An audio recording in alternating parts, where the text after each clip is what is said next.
उपराष्ट्रपति जगदीप धनखड़ जिन्होंने उपराष्ट्रपति पद से इस्तीफा दिया, वो इस्तीफा मंजूर हो गया है।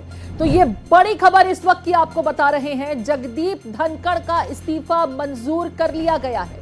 राष्ट्रपति द्रौपदी मुर्मू ने जगदीप धनखड़ के इस्तीफे को मंजूर कर लिया है। कल देर शाम उनकी तरफ से राष्ट्रपति द्रौपदी मुर्मू को स्वास्थ्य कारणों का हवाला देते हुए इस्तीफा भेजा गया था। हालांकि ये कहा गया कि क्या वो अपने इस्तीफे पर पुनर्विचार करना चाहते हैं, लेकिन सूत्रों के हवाले से जानकारी आई कि जगदीप धनखड़ अपने इस्तीफे की पेशकश को पुनर्विचार नहीं करना चाहते। और इसके बाद अब एक बड़ी डेवलपमेंट आ रही है सामने। राष्ट्रपति द्रौपदी मुर्मू ने उपराष्ट्रपति जगदीप धनखड़ जिन्होंने अपने पद से इस्तीफा दिया, उस इस्तीफे को मंजूर कर लिया है। इसी के साथ अब सवाल ये भी खड़ा होता है कि अब उपराष्ट्रपति के पद पर कौन आसीन होगा, क्योंकि इसके लिए बाकायदा एक प्रक्रिया से गुजरना होगा। मेरे साथ डिटेल्स के साथ प्रशांत त्यागी जुड़ गए हैं। प्रशांत का रुख करेंगे। प्रशांत, उपराष्ट्रपति के पद से इस्तीफा देकर जगदीप धनखड़ ने दोबारा पुनर्विचार करने से भी इनकार कर दिया था, सूत्रों के हवाले से जानकारी मिली। अब खबर मिल रही है उनका इस्तीफा मंजूर कर लिया गया है।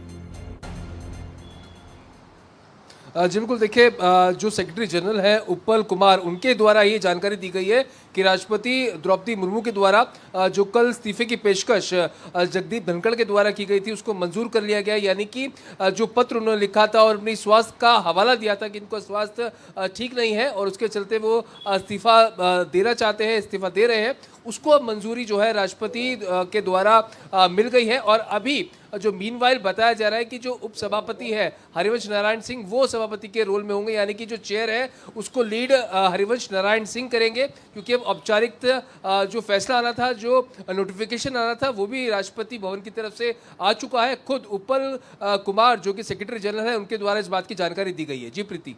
ठीक है, इस बीच में संसद में आज की कार्रवाई का भी जिक्र करना चाहूंगी प्रशांत। आज एक बार फिर दोनों ही सदनों में विपक्षी खेमे का जबरदस्त हंगामा देखने को मिला। राज्यसभा पहले स्थगित हुई, बाद में लोकसभा की भी कार्रवाई को 2 बजे तक के लिए स्थगित किया गया है।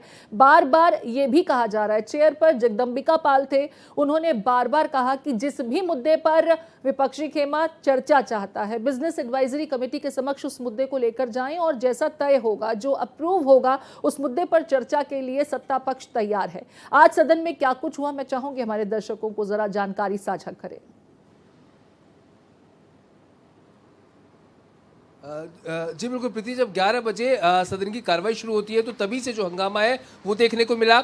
उससे पहले इंडिया ब्लॉक की एक बैठक होती है जिसमें तमाम जो फ्लोर लीडर्स है इंडिया ब्लॉक के, वो एकजुट होते हैं और एजेंडा क्या रहना चाहिए, किन किन मुद्दों पर सरकार को घेरा जाएगा, उसके ऊपर चर्चा हुई। तो निष्कर्ष निकल कर यही आया कि अहमदाबाद में जो एयरप्लेन क्रैश हुआ है, पहलगाम मुद्दा है, सीज फायर है, ट्रंप के द्वारा जो टैरिफ लगाए गए, इन तमाम मुद्दों पर सरकार से जवाब मांगा जाएगा। और हम चाहते हैं कि प्रधानमंत्री खुद आके पहलगाम वाले मुद्दे पर और सीज फायर पर देश की जनता को जवाब दे। ये तमाम मुद्दों पर चर्चा की गई। और फिर जो इंडिया ब्लॉक के सांसद है, जो भारी संख्या में आज प्रीति मकर द्वार पर देखने को मिले, विरोध प्रदर्शन भारी संख्या में उनके द्वारा किया गया। और मुख्य जो एजेंडा था उस प्रदर्शन का, वो बिहार में जो एसआईआर प्रक्रिया चल रही है चुनाव आयोग के द्वारा, उसको लेकर सवालिया निशान जो है वो उठाए गए हैं और विपक्ष की एकजुटता देखने को मिली है। उससे पहले जो 19 तारीख थी, जब इंडिया ब्लॉक की बैठक हुई थी, उसके अंदर भी तमाम मुद्दों पर चर्चा की गई थी और आज फ्लोर लीडर्स की चर्चा हुई है।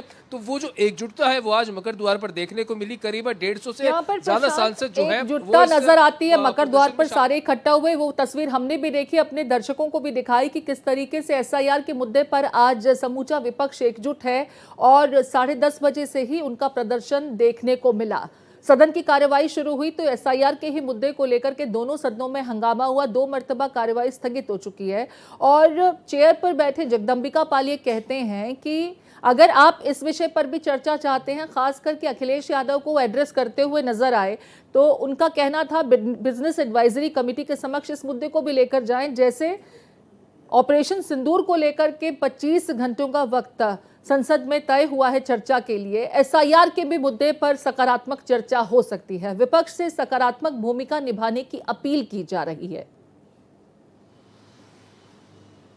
जी बिल्कुल, देखिए अगर कल का वाकया आप प्रीति एक बार देखें तो किस तरह से जब राणा सिंह और किरेन रिजिजू किसी बात पर अपना जवाब दे रहे थे उसमें से मना कर दिया था और उसी को लेकर राहुल गांधी ने कहा था कि मैं नेता विपक्ष और मुझे सदन के अंदर बोलने नहीं दिया जाता, बल्कि बात ये थी कि अगर किसी मुद्दे में उनको इंटरवीन करना था तो एक जो तय समय जो होता है उसमें उनको अपनी बात करनी थी। तो यही बात आज फिर से दोहराई गई है। जगदम्बिका पाल ने कहा है कि अगर कोई भी मुद्दे पर आप चर्चा चाहते हैं तो बिजनेस एडवाइजरी कमेटी जो होती है उसके अंदर आप इस बात को रख सकते हैं। जिस तरह से कल देखा गया कि सरकार जो है वो ऑपरेशन सिंदूर पर तैयार है चर्चा करने के लिए। करीब 24 से 25 घंटे राज्यसभा लोकसभा के लिए तय किए गए हैं जिस पर चर्चा की जाएगी और अब लगातार विपक्ष का दबाव है कि मुद्दे पर भी सरकार को जवाब देना चाहिए, इस पर हम चर्चा कराना चाहते हैं। तो शायद कोशिश यही है कि एक बार फिर से बीएसी की जो बैठक होगी उसमें इस मुद्दे को रखा जाएगा और विपक्ष कोशिश करेगा कि कुछ समय जो है वो इस एसआईआर पर चर्चा के लिए निकाला जाए।